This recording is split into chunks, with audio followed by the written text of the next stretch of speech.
Firman Tuhan diambil dari Lukas 12 ayat 13 hingga 24. Dengarlah firman Tuhan.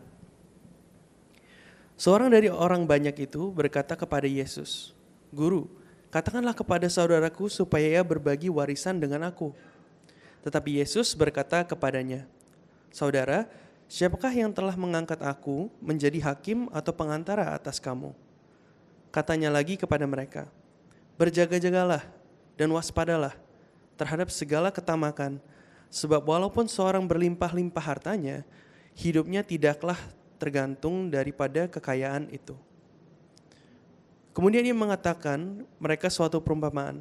Katanya, "Ada seorang kaya, tanahnya berlimpah-limpah hasilnya. Ia bertanya dalam hatinya, 'Apakah yang harus aku perbuat? Sebab aku tidak mempunyai tempat di mana aku dapat menyimpan hasil tanahku.' Lalu katanya, 'Inilah yang akan aku perbuat. Aku akan merombak lumbung-lumbungku dan aku akan mendirikan yang lebih besar, dan aku akan menyimpan di dalamnya segala gandum dan barang-barangku. Sesudah itu, aku akan berkata kepada jiwaku, jiwaku, ada padamu banyak barang, tertimbun untuk bertahun-tahun lamanya. Beristirahatlah, makanlah, minumlah, dan bersenang-senanglah.' Tetapi firman Allah kepadanya, 'Hai engkau orang bodoh, pada malam ini juga jiwamu akan diambil daripadamu. Dan apa yang telah kau sediakan, untuk siapakah itu nanti?' Demikianlah jadinya dengan orang yang mengumpulkan harta bagi dirinya sendiri, jikalau ia tidak kaya di hadapan Allah." Yesus berkata kepada murid-muridnya, "Karena itu, aku berkata kepadamu, janganlah khawatir akan hidupmu, akan apa yang hendak kamu makan, dan janganlah khawatir pula akan tubuhmu, akan apa yang hendak kamu pakai. Sebab hidup itu lebih penting daripada makanan, dan tubuh itu lebih penting daripada pakaian. Perhatikanlah burung-burung gagak yang tidak menabur dan tidak menuai dan tidak mempunyai gudang atau lumbung. Namun demikian diberi makan oleh Allah. Betapa jauhnya kamu melebihi burung-burung itu." Demikianlah firman Tuhan. Mari kita berdoa.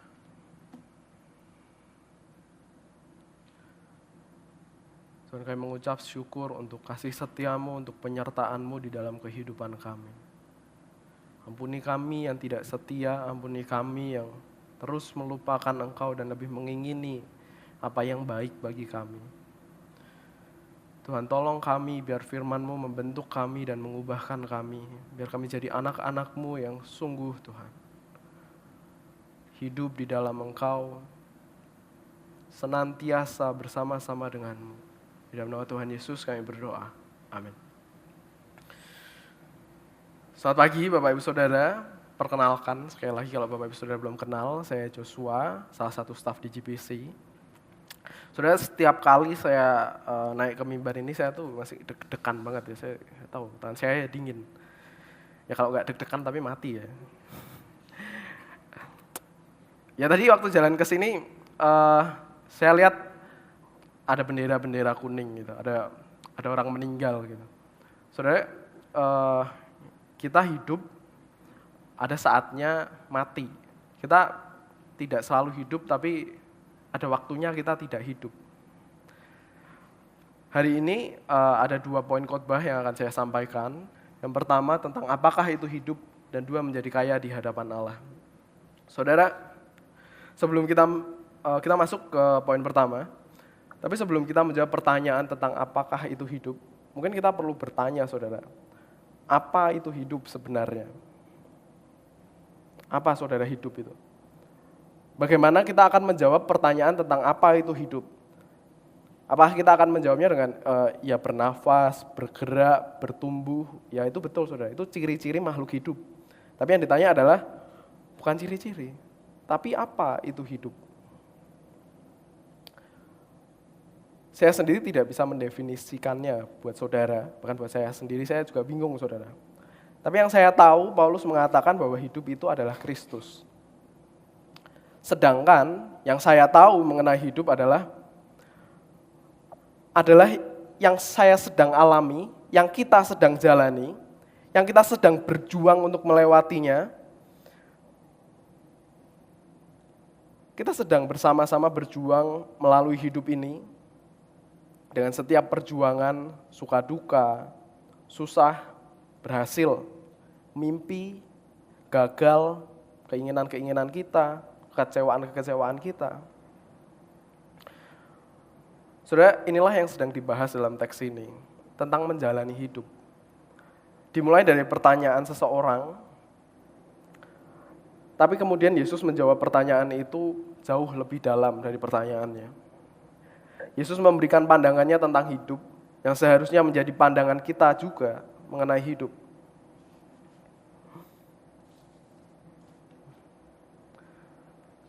Tapi ada satu hal yang saya yakin, bahwa semua orang hidup itu ingin bahagia, saudara. Dan seringkali bahagia itu kita korelasikan dengan kaya, dengan sukses, dengan memiliki ini dan itu. Bahkan kita sering dengar orang berkata, see you on top, gitu kan. Bukankah ini yang sering kita dengar gitu kan. Bahkan katakan juga, see you on top.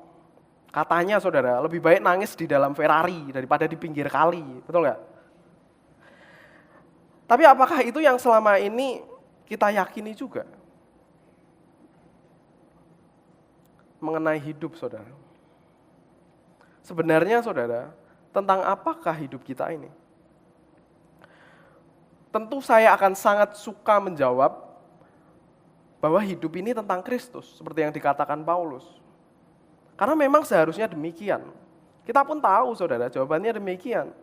Tapi mari kita jujur saudara, apa itu hidup tentang Kristus? Sedangkan di dalam relung hati kita yang paling dalam, di dalam benak kita yang tersembunyi, dalam pikiran-pikiran yang tidak mau kita ungkapkan, tidak mau kita akui, tentang apa sebenarnya hidup kita? Kalau kita mau katakan tentang Kristus, apakah kita bisa dengan yakin mengatakan bahwa Kristus memang adalah tema hidup kita? Bahwa ketika orang melihat hidup kita, pesan yang kita sampaikan adalah memang tentang Kristus. Apakah kita bisa dengan yakin hari ini berkata, ketika orang melihat saya, maka ia melihat Kristus. Ketika orang-orang melihat hidup saya, yang mereka lihat adalah Kristus. Saudara, saya sendiri kecewa dengan diri saya.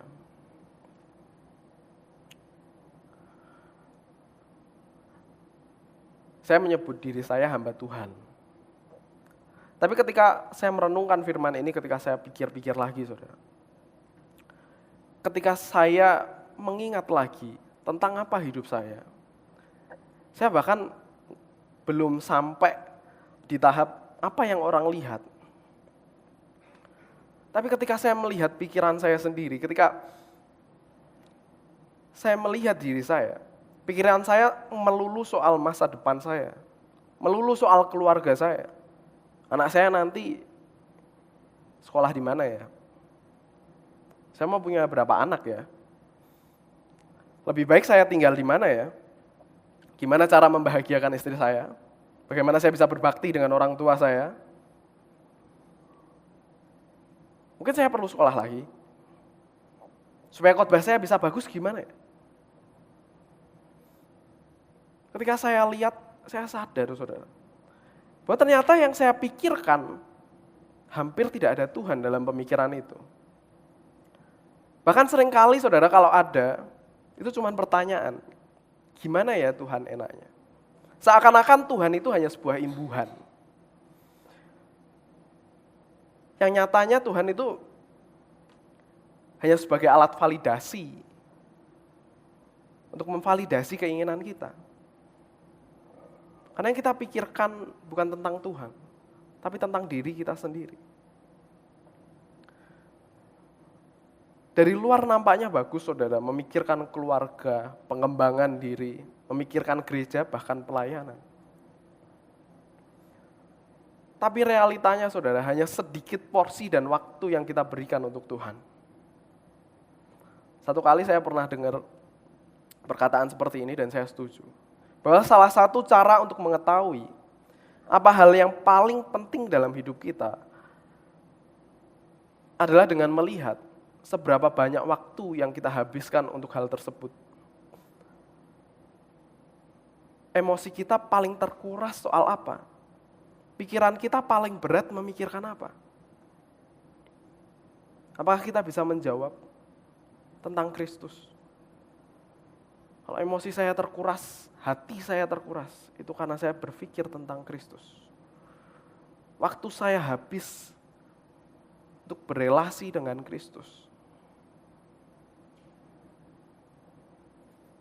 Dan saya berharap jawabannya memang adalah Kristus, saudara. Karena jika tidak, maka hidup kita berarti tentang hal-hal yang lain selain Kristus. Dan barangkali yang kita sembah juga bukan Kristus sebenarnya. Maka kita ada dalam sebuah masalah yang besar, saudara. Saudara, dalam teks yang kita baca, Yesus menjawab pertanyaan itu dengan sebuah perumpamaan. Yesus mengatakan, ada seorang kaya, tanahnya berlimpah-limpah hasilnya.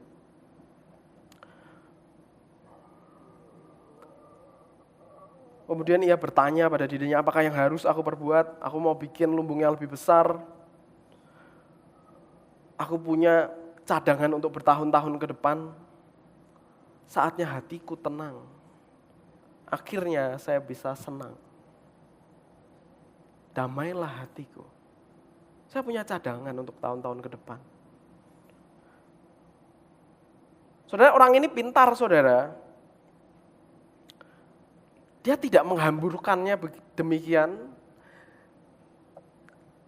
Tapi dia buat lumbung yang lebih besar. Dia tabung, saudara. Orang ini adalah orang yang usaha dan untungnya besar. Mungkin gajinya besar. Ini sekarang waktunya kita menabung. Buka deposit, nanam saham. Kalau bisa untung 7% tiap tahun. Biar bisa financial freedom. Akhirnya bisa tenang. Duit cukup. Kita spend hitung-hitung. Supaya cukup. Supaya ke depan kita bisa tenang. Senang-senang dikit boleh dong. Saya sudah kerja keras. Masa nggak boleh? Makan minum fancy dikit lah. Apa yang salah, saudara? Apa yang salah? Kemudian tiba-tiba Tuhan bilang gini, saudara. Hai engkau orang bodoh, pada malam ini juga jiwamu akan diambil daripadamu. Oh, Tuhan seenaknya banget ya. Anda kerja, Anda baik-baik, Anda spend baik-baik. Tiba-tiba Tuhan bilang, bodoh lu, gua cabut nyawa lu malam ini. Terus mau buat siapa itu? Buat siapa? Bayangin, saudara. Kok gitu, saudara? Tuhan kita kok gitu? Gimana, saudara? Orang Kristen loh, rajin ke gereja, rajin perpuluhan, kerja keras, ngatur keuangan bisa. Kok digituin sama Tuhan? Demikianlah jadinya dengan orang yang mengumpulkan harta bagi dirinya sendiri, jikalau ia tidak kaya di hadapan Allah. Kita masuk poin kedua. Menjadi kaya di hadapan Allah. Kenapa, saudara? Kenapa Tuhan melakukan hal yang sedemikian? Karena kita kaya buat diri sendiri, bro. Kita kaya buat diri kita. Kita nggak kaya buat Tuhan. Terus kita mau jawab, loh, saya kaya buat Tuhan kok. Uang saya yang saya kerjakan itu, saya kasih buat perpuluhan. Saya sumbang sana sini buat pembangunan gereja, buat orang miskin, buat pekerjaan diakonia.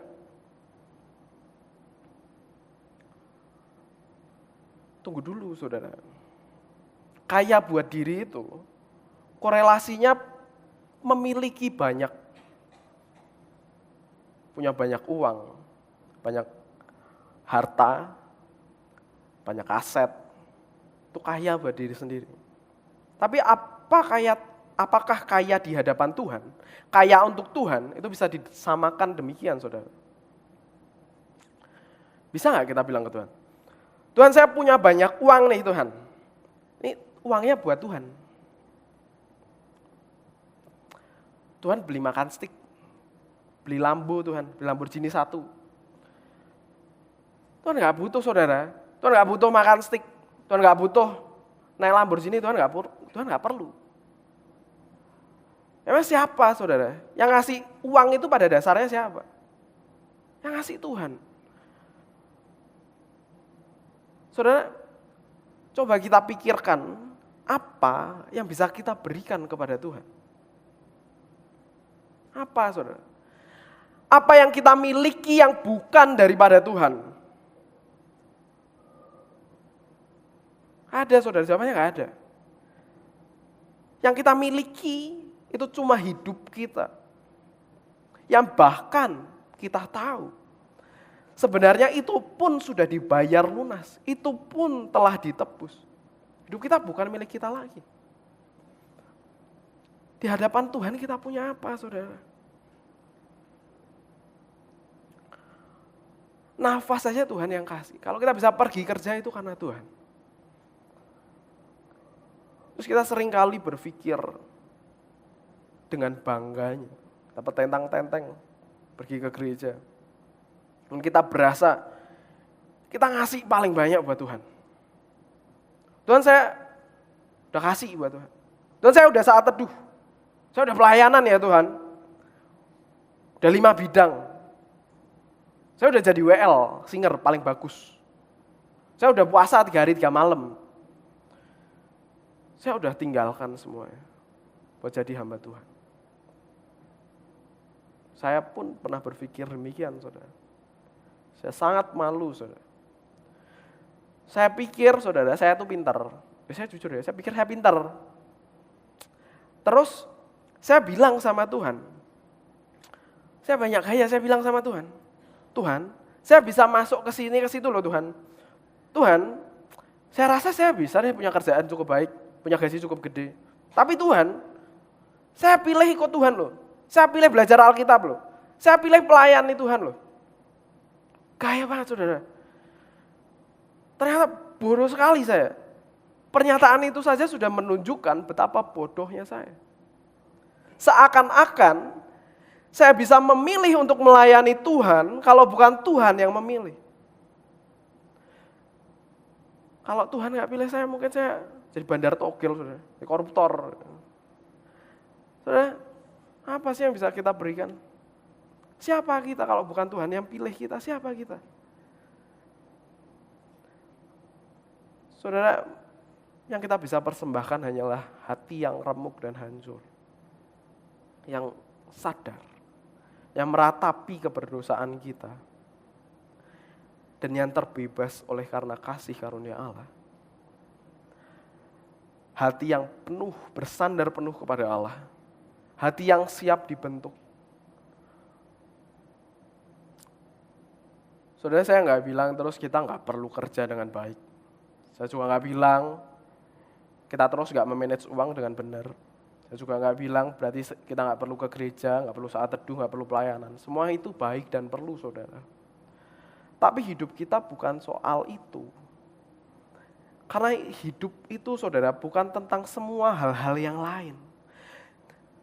Bukan soal jadi kaya, bukan soal jadi paling kece, paling pinter, paling religius. Bukan soal rajin perpuluhan, tapi soal berelasi dengan Tuhan. Soal hidup dalam keintiman dengan Kristus. Dalam ikatan yang kudus oleh darah anak Allah yang telah menebus kita, saudara.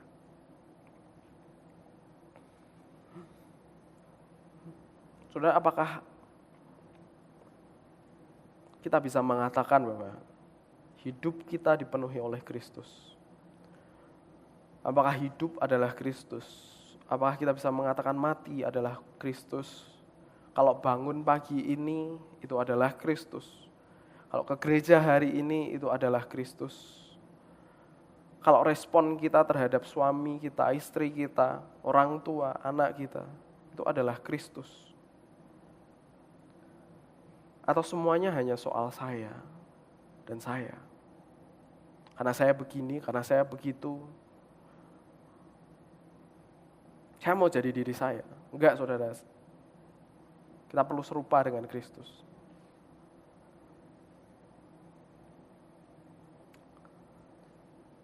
Saudara, di ayat 34 di pasal ini dikatakan bahwa di mana hartamu berada, di situ hatimu berada. Saudara, di mana harta kita berada, di situ hati kita berada. Di mana hati kita berada, di situ juga harta kita. Saudara, di dalam hati kita itu harta kita, pada harta kita itu ada hati kita. Dan jika harta itu saudara bukan Kristus, maka celakalah kita. Karena kita akan jadi orang paling malang. Karena yang kita kasihi dan kita cintai, yang kita utamakan, yang kita berikan seluruh kehidupan kita untuknya, hanyalah apa yang fana. Karena hanya Kristus, saudara, yang mengasihi kita sedemikian rupa. Yang mati di atas kayu salib bagi kita yang masih berdosa. Ketika kita masih seteru Allah, ketika kita masih adalah musuh Allah, Ia telah mengasihi kita. Karena hanya pada Kristus ada kasih karunia, pengampunan, pembebasan, sukacita, pengharapan kekal.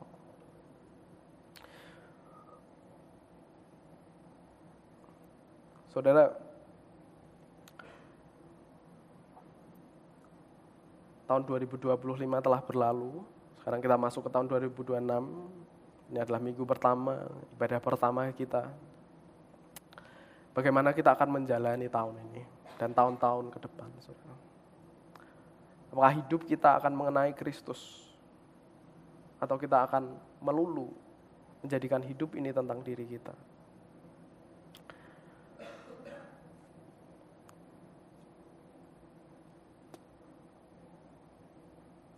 Karena menjadi kaya di hadapan Allah, saudara, adalah soal berelasi dengan Kristus. Karena kita nggak bisa memberikan apapun bagi Kristus.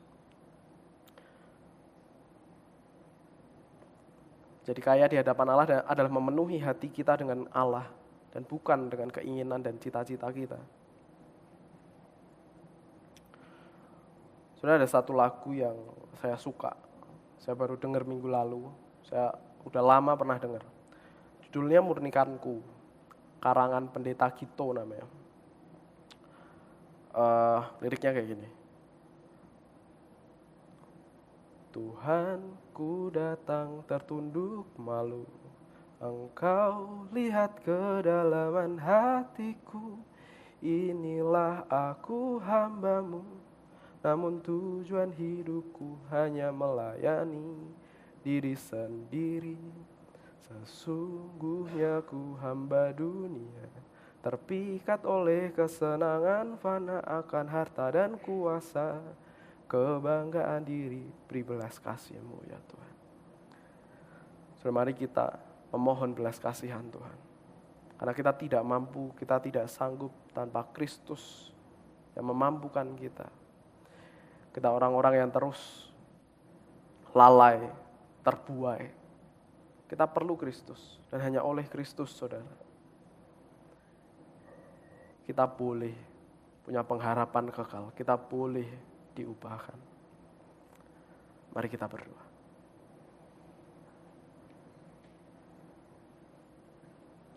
Tuhan, kami mengucap syukur atas kasih karunia-Mu di dalam kehidupan kami. Tuhan, sungguh kami adalah orang-orang yang berdosa. Kami tidak layak, Tuhan, menerima kasih-Mu. Tapi demikian pun Kau tetap mengasihi kami. Dan ketika badai hidup, kesulitan hidup menerpa, kami lupa Tuhan, kami mempertanyakan Tuhan. Kami ingin Tuhan menuruti kehendak kami. Sedang Tuhan punya rencana, Tuhan. Dan biarlah di dalam lembah yang kelam, di dalam badai yang menderu, kami boleh terus berharap kepada Tuhan. Karena kami sadar, Engkaulah yang kami miliki, Engkaulah sukacita kami, Engkaulah segalanya di dalam kehidupan kami. Biar hidup kami, Tuhan, hanyalah tentang Tuhan dan Tuhan saja. Dalam nama Tuhan Yesus kami berdoa dan mengucap syukur. Amin.